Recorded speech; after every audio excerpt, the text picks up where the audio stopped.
आपल्या सर्वांचे लाडके नेते आदरणीय गिरीश भाऊंना मी विनंती करतो की त्यांनी आपल्याला मार्गदर्शन करावे।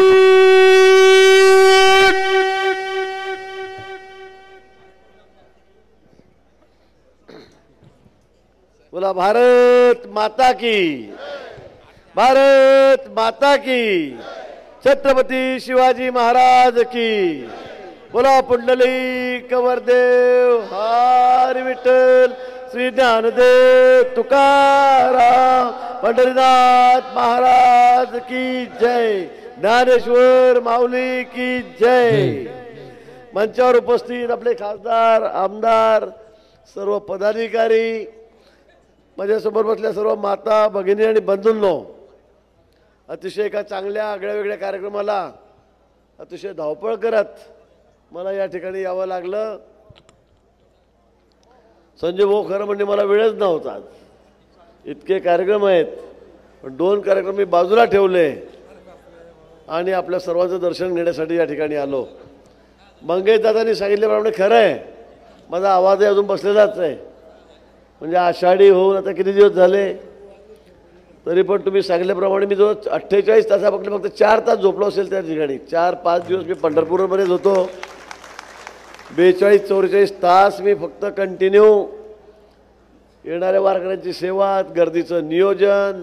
कारण यावेळेला गर्दी एवढी होती पंढरनगरीमध्ये की जवळपास मला वाटतं 30 लाखावरचा आकडा, मागच्या वेळेला 16-17 लाख लोक होते अंदाजे, यावेळेला 28 ते 30 लाख वारकरी हे पंढरपूरमध्ये त्या ठिकाणी आलेले होते, म्हणजे जवळपास दुप्पट संख्या वारकऱ्यांची ही पंढरपूरमध्ये होती।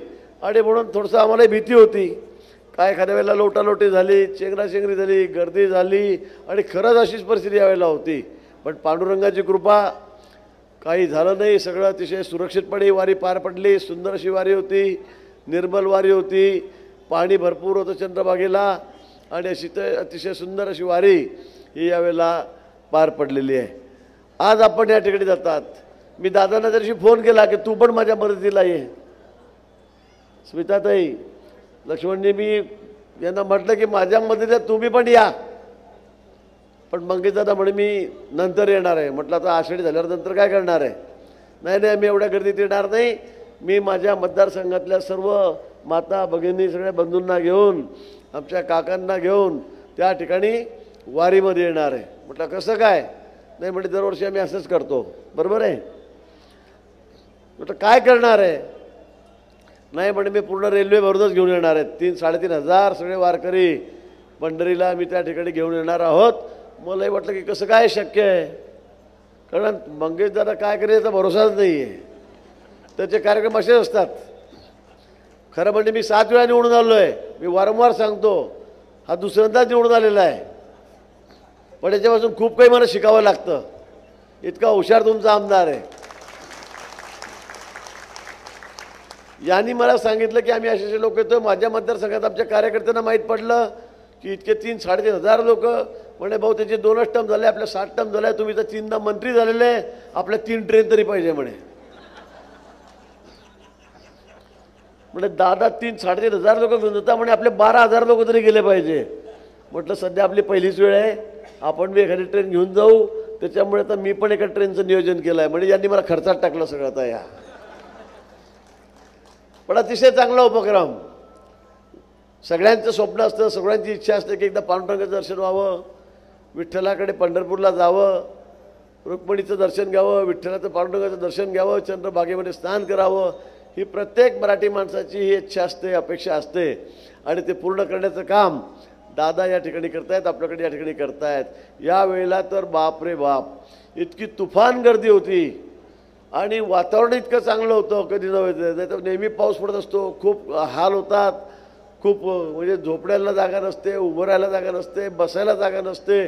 पण यावेळेला पांडुरंगाची कृपा, गर्दीचं कारण हे झालं की पाऊस थोडा आधी पडला, पेरण्या झाल्या, शेतकरी विसावला, शेतमजूर विसावला, आणि त्यामुळे सगळे निश्चिंत होते, आणि म्हणून मग वारीमध्ये सुद्धा खूप गर्दी होती। पंढरपूरला सध्या खूप मोठी गर्दी त्या ठिकाणी झाली, आणि अतिशय चांगलं असं दर्शन त्या ठिकाणी पांडुरंगाचं आपल्याला करता त्या ठिकाणी आलं। आणि आज आपण एवढ्या मोठ्या संख्येमध्ये किती जण जात आहेत?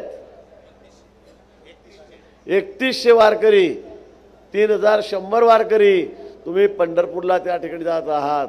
आपल्या सर्वांचं मी दर्शन घेतो या ठिकाणच, म्हणजे माझंही दर्शन तिकडे होईल.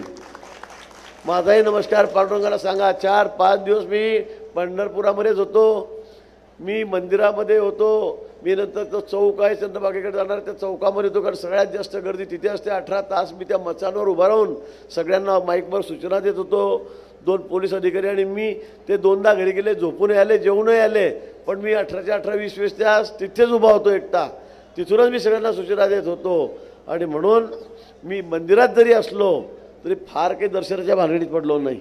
लोक 30-30 तास 25-25 तास लाईनीमध्ये उभे राहतात, आणि आम्ही सगळे VIP दर्शन, मंत्र्यांचं दर्शन, आमदाराचं दर्शन, खासदाराचं दर्शन.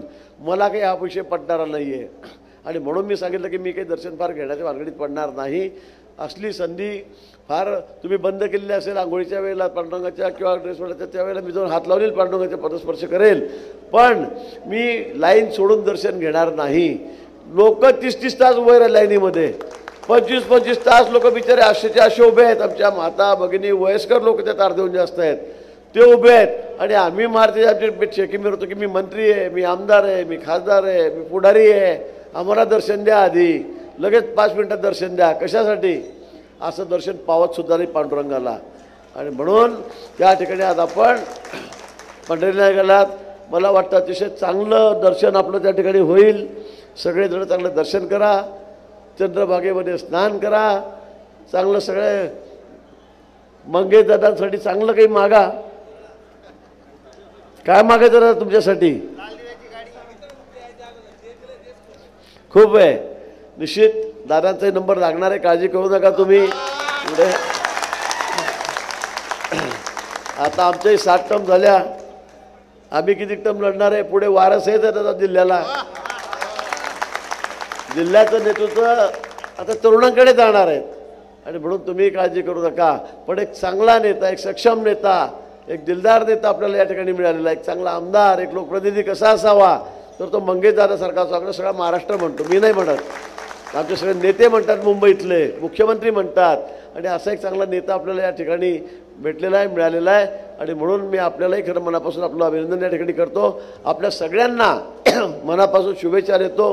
माझा आवाज खूपच खराब आहे, परत तो बसेल. उद्या परवा मला खूप कार्यक्रम आहेत, तिथे भाषणं करायचे आहेत. आपण अतिशय शांततेत व्यवस्थितपणे जा. गाडीतून चालू गाडीतून खाली उतरू नका, कोणी हरवू नका. आता गर्दी फार नाही आहे, तिथे कमी आहे, गर्दी ओसरलेली आहे, पण एकमेकाची साथ सोडू नका. वेळेवर रेल्वे स्टेशनवर पोहोचा. तिकडनं येताना सगळे सोबत राहा, कोणी हरवणार नाही, कुठे जाणार नाही. हात एकमेकाचा सोडू नका, सोबतच सगळ्यांनी राहावं, एवढंच आवाहन मी आपल्याला या प्रसंगी करतो. पुन्हा आपल्याला सर्वांना मनापासून खूप खूप शुभेच्छा देतो आणि थांबतो. जय हिंद, जय महाराष्ट्र, जय हरी.